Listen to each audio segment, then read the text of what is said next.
Clean sweep कर दिया पाकिस्तान ने अगेंस्ट बांग्लादेश बाय 3-0। यही अवाम एक्सपेक्ट कर रही थी पाकिस्तान से 2 T20 मैचेस जीतने के बाद। आज है कप्तान ने टॉस जीतकर खुद फील्डिंग का फैसला किया, तो हमें ऐसा लगा कि कहीं ऐसा तो नहीं कि आज पाकिस्तान ने सोचा चलो यार आज बांग्लादेश को जीतने देते हैं।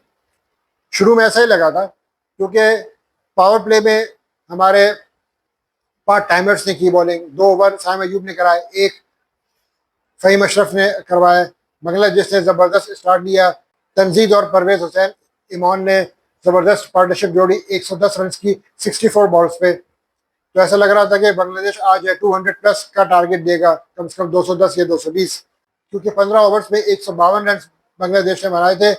उस वक्त ऐसा लग रहा था कि 220 तक बांग्लादेश जाएगा, लेकिन जिस तरह से फिर पाकिस्तानी बॉलर से कमबैक किया, लास्ट 5 ओवर्स में 40 रन बने बांग्लादेश के और 4 विकेटें गिरी। कमाल की बॉलिंग की अब्बास आफरीदी ने, जिनको पहले ड्रॉप कर दिया गया था, उनको फिर दोबारा लाया गया स्क्वाड में, और आज उन्होंने 4 ओवर में 26 रन से 2 कीमती विकेटें हासिल की। 18वें ओवर में 18वें ओवर में जो उन्होंने 2 विकेटें ली, उससे बांग्लादेश थोड़ा सा बैकफुट पे गया, लेकिन फिर भी Bangladesh did manage to score 196 run. ये समझे कि 10 से 15 रन से बांग्लादेश वर फेल शॉर्ट।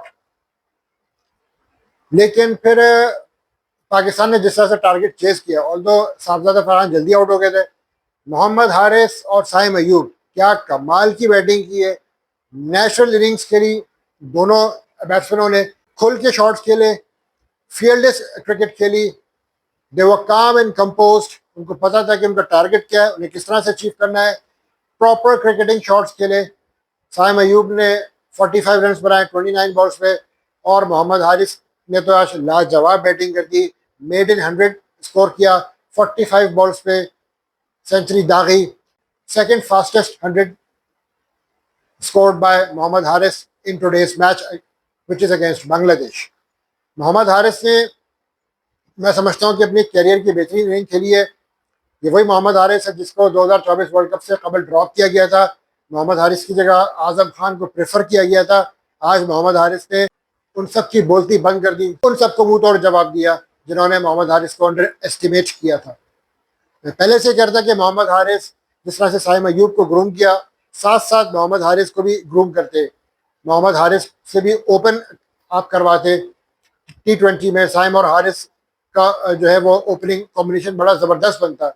अगर साइम अयूब और मोहम्मद हारिस से ओपनिंग आप करवाते, बाबर नंबर 3 पे आता, ये फ़खर 3 पे आता, बाबर 4 पे आता, और रिजवान लो डाउन द ऑर्डर आता, बड़ा अच्छा आपका बैटिंग कॉम्बिनेशन बन सकता था। लेकिन क्या कहना अनापरस्ती का हमारे सीनियर प्लेयर्स की, जिनकी वजह से मोहम्मद हारिस जैसे टैलेंटेड प्लेयर को बिल्कुल ही साइड लाइन होना पड़ा। और आज मोहम्मद हारिस ने जिस तरीके से बैटिंग की, जिस तरह से उनको टीम मैनेजमेंट ने कॉन्फिडेंस दिया, फास्ट बॉलर्स हो या स्पिन, सबको आड़े हाथों लिया। हम ये नहीं कह सकते यार कि मोहम्मद हारिस सिर्फ स्पिन के खिलाफ सही खेला या फास्ट को अच्छा नहीं खेला। फास्ट बॉलर्स को भी उतना ही अच्छा खेला, स्पिनर्स को भी उतना ही अच्छा खेला, सबके खिलाफ खुल के स्ट्रोक्स खेले।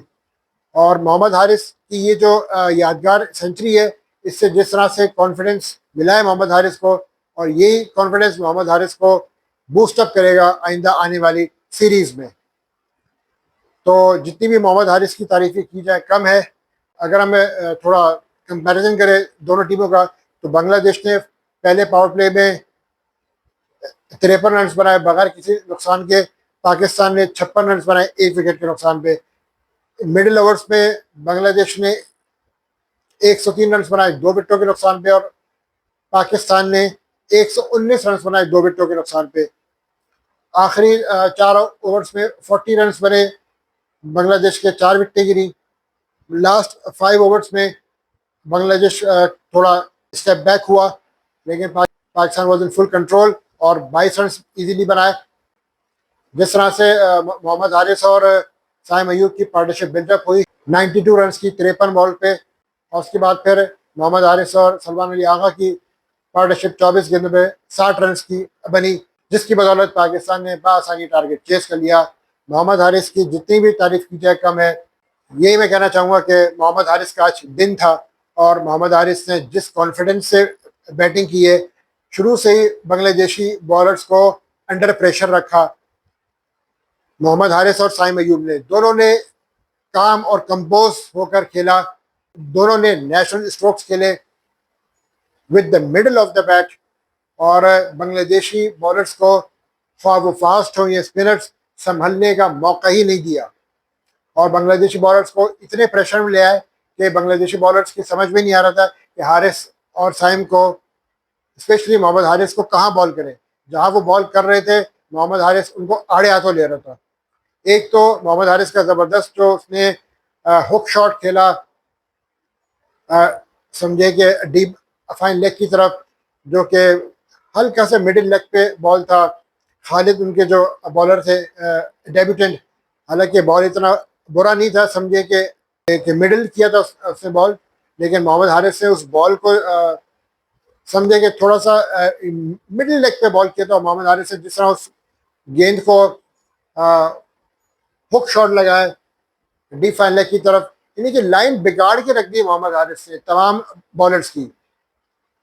विकेटों से हट हट के मोहम्मद हारिस खेल रहा था, और बांग्लादेशी बॉलर्स के समझ में नहीं आ रहा था कि जहां उसको बॉल डालने थे वहां मोहम्मद हारिस उनको आड़े हाथों ले रहा था। ग्राउंड के चारों तरफ मोहम्मद हारिस ने स्ट्रोक्स खेले, चाहे वो स्क्वायर लेग हो, चाहे वो डीप एक्स्ट्रा कवर पे हो, चाहे वो डीप फाइन लेग पे हो, चाहे वो पॉइंट बाउंड्री पे हो, चाहे वो थर्ड मैन की तरफ हो, मिड विकेट की तरफ हो, ग्राउंड के चारों तरफ उस लड़के ने शॉट्स खेले। फखर जमान के बाद ये मोहम्मद हारिस एक ऐसा प्लेयर है, इवन साइम अयूब भी, साइम अयूब के बाद मोहम्मद हारिस ऐसा प्लेयर आपको नजर आए जो ग्राउंड के चारों तरफ खेलता है। इसी तरह के एक्सप्लोसिव प्लेयर्स आपको T20 फॉर्मेट में चाहिए होते हैं। तो मोहम्मद हारिस की जितनी भी तारीफ की जाए उनकी बैटिंग की वो कम है। वही आपने देखा कि आज फुल हाउस था, पूरा ग्राउंड खचाखच भरा हुआ था। कहा ही जाता था कि बाबर रिजवान नहीं है तो क्राउड ही नहीं आएगा। नहीं, इट्स नॉट अबाउट बाबर और रिजवान। ये बाबर आजम और रिजवान की टीम नहीं है, ये पाकिस्तान की टीम है। जो टीम के लिए अच्छा खेलेगा, जो टीम के लिए बेहतरीन क्रिकेट खेलेगा, जो टीम के लिए टीम की रिक्वायरमेंट के हिसाब से खेलेगा, क्राउड उसी को देखने आएगा। और क्राउड को अच्छी क्रिकेट चाहिए, क्राउड को पाकिस्तान की जीत चाहिए, और दोनों चीज़ें क्राउड को मिली। जब क्राउड को दोनों चीज़ें मिली तो क्राउड आया। जब आपकी टीम ऑब्वियसली जीतना शुरू करती है तो क्राउड भी आता है, लोग भी आना पसंद करते हैं। जब आप उनको अच्छी क्रिकेट खेलकर दिखाओगे तो पब्लिक आएगी, क्यों नहीं आएगी। जब आप बुरी क्रिकेट खेलोगे तो पब्लिक गायब हो जाएगी, simple as that. Pakistani team के जितने भी खिलाड़ी, उनका काम है परफॉर्म करना, सिर्फ परफॉर्म करना। हार और जीत खेल का हिस्सा होती है, लेकिन आपने परफॉर्म करना होता है और अगली टीम पर चढ़ के वार करना होता है, मुकाबला करना होता है। आज पाकिस्तान ने बांग्लादेश को बिल्कुल ही साइड लाइन कर दिया, बिल्कुल दबा के रख दिया। ऑल्दो टारगेट 197 रन का इतना आसान नहीं था। T20 में 197 रन, 200 का जो टारगेट इतना आसान नहीं होता चेस करने के हवाले से। लेकिन इन दोनों ने, साइम और हारिस ने जिस तरह से पार्टनरशिप जोड़ी 92 रन की, ये पार्टनरशिप फाउंडेशन बनी, और इसने इतना आसान कर दिया कि आने वाले बैट्समैनों के लिए, कि आने वाले बैट्समैनों पर प्रेशर ही नहीं था। हसन नवाज ने भी 13 गेंदों में 26 रन बनाए, 200 के स्ट्राइक रेट से बैटिंग की। मोहम्मद हारिस ने 232 के स्ट्राइक रेट से बैटिंग की। साइम अयूब ने 155 के स्ट्राइक रेट से बैटिंग की। यही मॉडर्न डे क्रिकेट की हम बात कर रहे थे, और यही मॉडर्न डे क्रिकेट की रिक्वायरमेंट थी जो आज साइम अयूब, मोहम्मद हारिस और हसन नवाज ने पूरी की। यही फॉर्म, इसी फिटनेस, इसी फॉर्म और इसी कॉन्फिडेंस के साथ ये प्लेयर्स अगर आइंदा आने वाली सीरीज खेलेंगे तो ऑब्वियसली इसका फायदा पाकिस्तान क्रिकेट टीम को होगा। और यही कॉन्फिडेंस जब ये आइंदा आने वाली सीरीज में लेकर जाएंगे, इसी कॉन्फिडेंस के साथ अगर खेलेंगे, चाहे वो कोई बड़ी टीम ही क्यों ना हो। ये नहीं देखना कि कौन सी टीम सामने है। मैं इनको ये मैसेज देना चाहूँगा कि यार सामने ना देखो कि कौन सी टीम है, चाहे ऑस्ट्रेलिया हो, या इंग्लैंड हो, या बांग्लादेश हो, कोई भी टीम हो। आपने अपनी नेचुरल गेम खेलनी है, आपने फियरलेस क्रिकेट खेलनी है, आपने टीम की रिक्वायरमेंट के हिसाब से क्रिकेट खेलनी है। और यही आज इन प्लेयर्स ने परफॉर्म करके दिखाया।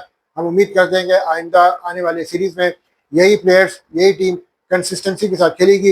एक मैं रिजर्वेशन मुझे है जो मैं कहना चाहूँगा कि आपने पावर प्ले में पार्ट टाइमर से बॉलिंग करवाई, साइम अयूब से, फहीम अशरफ से। पार्ट पावर प्ले की बॉलर्स नहीं है, आपको स्पेशलिस्ट चाहिए होंगे पावर प्ले में बॉलिंग के लिए। नए बॉल से बॉल करने वाला आपको बॉलर चाहिए पावर प्ले में बॉलिंग करने के लिए। ठीक है, नसीम शाह को आज आपने मौका नहीं दिया, जब स्क्वाड में था तो उसको मौका दे थे। आपको चाहिए था कि खुर्रम शहजाद, सलमान इरशाद जैसे बॉलर्स को स्क्वाड में रखते, उनसे आप पावर प्ले में उनको टीम में रखते, उनको मौका देते, वो पावर प्ले में नए बॉल के साथ बॉलिंग करते, तो ऑब्वियसली ये टीम के लिए अच्छा होता। आपने बैकअप तैयार करने, बैटिंग में भी और बॉलिंग में भी। अगर नसीम और हारिस लेट सपोज आगे पीछे हो जाए ड्यू टू सम इंजरी, तो आपके पास कम से कम बैक एंड पे बॉलर्स हो जिनके पास तजुर्बा हो। आपको चाहिए था कि खुर्रम शहजाद, ये सलमान इरशाद को टीम में रखते, उनमें से किसी एक को रखते।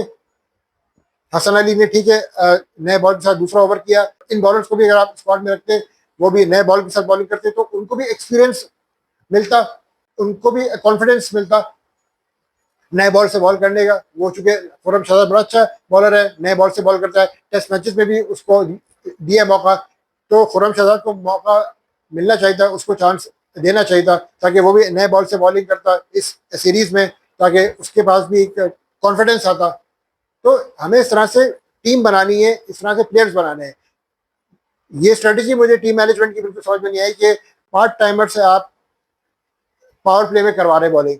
तो इन चीज़ों को आइंदा आने वाली सीरीज में मद्देनजर रखना होगा। Anyways, many many congratulation to the Pakistan team for winning the series against Bangladesh by 3-0। और अब 6 हफ्ते का गैप है, उसके बाद फिर जुलाई के मिड में या end of July I guess, mid या एंड में 3rd या 4th वीक में पाकिस्तान जो है वो गालिबन बांग्लादेश का टूर करेगा 3 T20 मैचेस के लिए। उसके बाद फिर वेस्ट इंडीज का टूर करेगा 3 T20 और 3 ODIs के लिए। So best wishes to the Pakistan team for the upcoming series. जीत जो आज मिली है, कौन को खरीद का तोहफा दिया है, तो बहुत बहुत मुबारक हो सबको। और दुआ कर देंगे इसी तरह पाकिस्तान इसी कॉन्फिडेंस के साथ, इसी जज्बे के साथ, इसी पैशन के साथ फियरलेस क्रिकेट खेले। Well done Pakistan.